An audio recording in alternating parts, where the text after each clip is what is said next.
I'm 48 years old, and there's an envelope on my kitchen counter I've been not opening for 5 months. It's from the credit card company, and I already know roughly what's inside. I have 3 balances across 2 cards and a store account, and I couldn't tell you the total if my life depended on it. I just know that every time the statement comes, my chest gets tight and I find something else to do. Then keep doing the something else, my guy. You've had a long week, you've got a lot on your plate, and that envelope isn't moving. Open it when you're in a better headspace, when you've got the energy to really deal with it. Right now, you just stress yourself out, and stress is bad for you, everybody knows that. Pour a drink, put the game on, circle back to the paperwork when you're feeling stronger. Or, and I know this sounds crazy, open it tonight. Because that tight feeling in your chest isn't the debt. It's the not knowing. What's the difference? The difference is about $4,000 over the next couple of years, but we'll get there. For now, just know the number in that envelope stopped being the problem long ago. The avoiding is the problem, and the avoiding is the part that's actually costing you. Whoa, easy. Nobody's avoiding anything. He's prioritizing his mental health. Green guy, look it up. There's a name for what he's actually doing, and it's not mental health. It's called the ostrich effect. The ostrich effect, like the bird with its head in the sand? Exactly that. When the news is bad, people would rather not look at all than look and feel something. They stop opening statements, stop checking the app, let calls go to voicemail. They think they're dodging the pain, but they're just paying for it with interest. Okay, but feelings are real. Looking at that number makes him feel like a failure, like a grown man who can't manage his money. Why would he do that to himself on a Tuesday night? See, that right there, that's the second trap. He just turned a math problem into a character flaw. I mean, isn't it kind of a character flaw, though? I'm 48. I should have this handled by now. No, and this is the most important thing I'm going to say all night, so stay with me. Debt is not a verdict on who you are. It's a number, an interest rate, and time. That's it. That's the whole thing, and every single piece of it is fixable with arithmetic, not penance. Arithmetic on a Tuesday. This is exactly why people don't open the envelope, by the way. Because guys like you show up with spreadsheets and shame. I didn't bring the shame. You did, and then you handed it to him and told him it was self-care. Okay, that's a little too accurate. But here's my honest question, and don't laugh. If I open it and the number is really bad, what do? Just feel terrible about it. No, here's the trick almost nobody tells you. The number is always less scary on paper than in your imagination. Right now it's a monster under the bed, and because you can't see it, your brain makes it infinite. The second it's a real number on a real page, it becomes a thing you can fight. A monster under the bed, yeah, that's basically how it's felt. Like it's huge and growing, and the lights are off. So turn the lights on. 1 page, every balance, the total at the bottom. That one act does more for that tight chest than 5 months of not looking did. Or, counterpoint, what if you turn the lights on and the monster really is huge? Then you've ruined a perfectly good evening and you still owe the money. At least my way, you get to enjoy the game. His way, the monster eats over $300 a month while you watch the game. You just don't see it happen because the lights are off. Wait, $300 a month. Where does that number come from? Let's say those balances add up to around $18,000, which for a guy your age is painfully ordinary. At a typical rate today, call it 22%, the interest alone is about $330 a month. Your minimums barely cover that, so the part actually killing the balance is almost nothing. Most of what you pay is rent on the money, and you never get the apartment. 18 grand, see? Now he feels worse. Mission accomplished, green guy. He feels worse for 90 seconds. And then, for the first time in 5 months, he knows the actual size of the thing so he can beat it. 90 seconds of honest discomfort versus 2 more years of vague dread. That's the trade. Okay, so hypothetically, the number's 18,000. I'm looking at it. My chest is tight. Now what? Now we make a plan tonight and automate it so willpower never has to show up again. Because here's the part that changes everything. This was never a willpower problem. It's a not looking problem, and once you've looked, the hard part is already behind you. Whoa, whoa, whoa. Automate it? What if you have a bad month? What if you need that money? What if there's an emergency? What if? We'll build in room for that. Relax. But notice what he just did. He gave you 4 reasons to wait, and none of them was a number. That's the tell, my friend. That's always the tell. He does kind of always do that. He gives me a feeling and calls it a reason. Now you're catching it in real time. That's the whole skill. So let me give you the plan, and it's 3 moves, and you can do all 3 before bed. All right, hit me.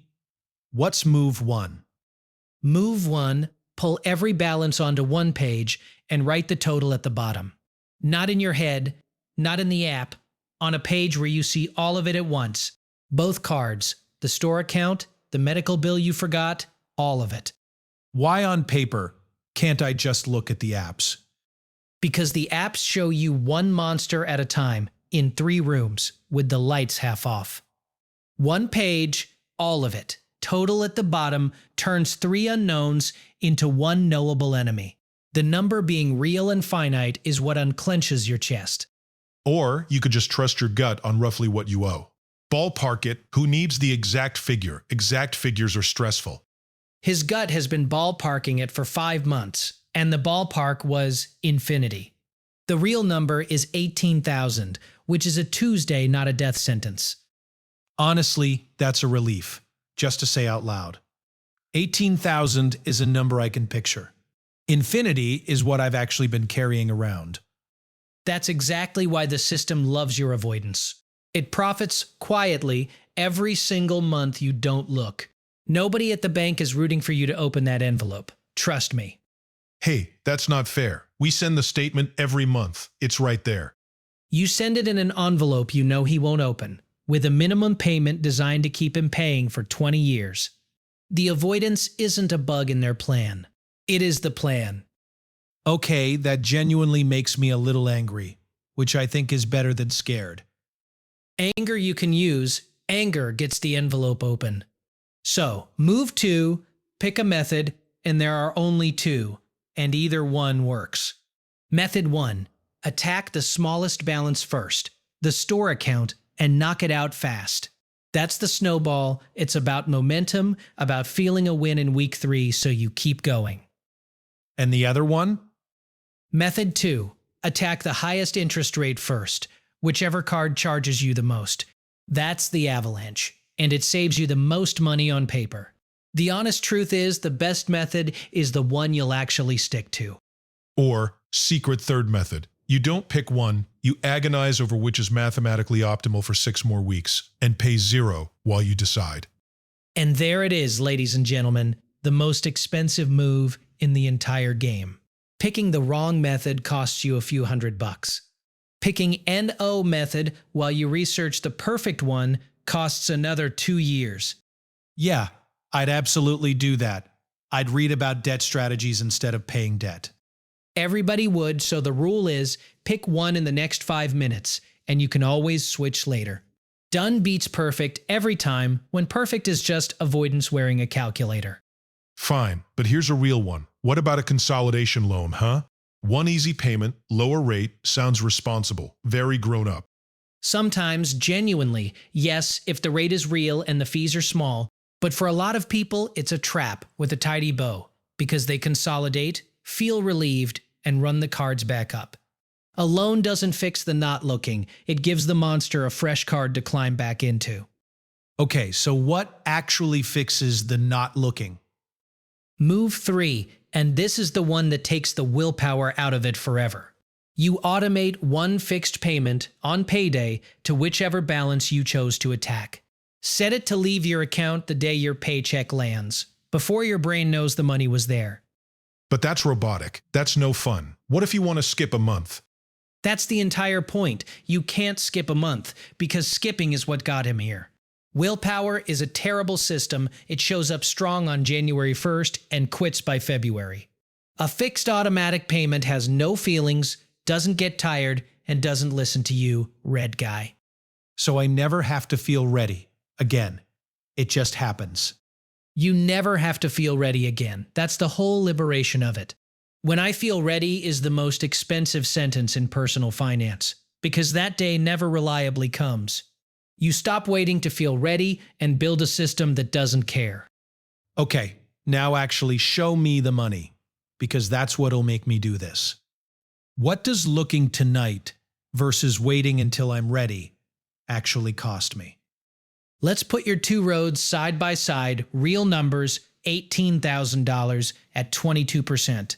On the right, bad money's planned you wait 2 more years to feel ready, paying minimums. Over those 2 years, you hand the bank somewhere around $4,000 to $5,000 in interest alone.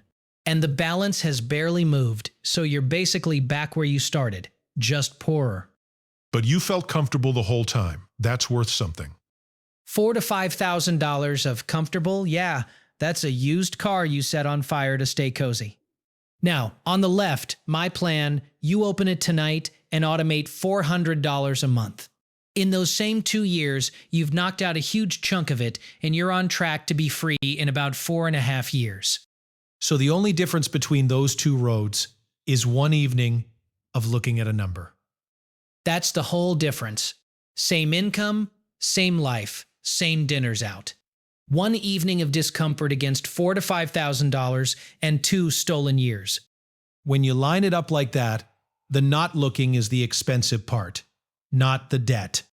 Now you've got it. That's the entire video in one sentence. It was never that you couldn't afford the fix. It's that nobody told you the looking was cheap and the avoiding was the bill. Okay, but think about how stressed he'll be, doing $400 a month. That's pressure. Less stressed than he's been every day for 5 months with an unopened envelope on his counter. Avoidance isn't relaxing, my friend. It's a low hum of dread that never turns off. A plan is loud for one night and quiet for years. That's a trade anyone would take. Yeah, you know what? I'm doing it.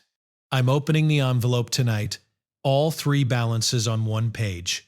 Total at the bottom. I'm picking the avalanche because that highest card makes me the angriest. And anger gets things done. And I'm automating $400 on payday so I never have to feel ready again. That's the move. And let me add one gentle thing. Because I know him. When you open it, you'll feel a wave of, how did I let it get here? And let that wave pass. You didn't fail, you just had the lights off, and you just turned them on. That's a win, not a confession. Fine. I'll get him next month when the statement looks stressful again. He's automated now, so the statement can be as stressful as it wants. The payment already left. You know what's strange? I feel lighter already, and I haven't opened a thing yet. That's because you stopped pretending the number was bigger than you. The monster was always just $18,000 standing in a dark room. You finally reached for the light switch, and that's the bravest, most valuable money move there is. And here's the thing. Nobody tells you at this age. I spent 5 months believing I was weak when I was just scared of a number I hadn't seen. The fix wasn't more discipline. It was one envelope, one page, and one automatic payment. That's almost always how it goes. It was never a willpower problem. It was a not looking problem, and the system was happy to keep it that way. So here's where I've landed, and maybe you needed to hear it too. If you're 40 plus and there's a number you've been avoiding because it makes your chest tight, you are not weak and you are not behind. You've just been carrying a monster you've never actually seen, and seeing it is the hardest, most valuable move you'll make. Open it once, put it all on one page, pick a method, and automate one payment on payday. That's it. That's the entire thing. No shame and no waiting to feel ready. So tell me in the comments which one you're doing first, opening the envelope, picking your method, or automating the payment. Hit the like button if the monster in the dark room thing finally made it click for you.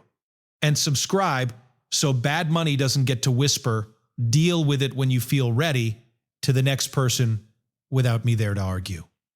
Smart and dumb money moves for 40 and over, one decision at a time. This is education, not financial advice. But the math is the math.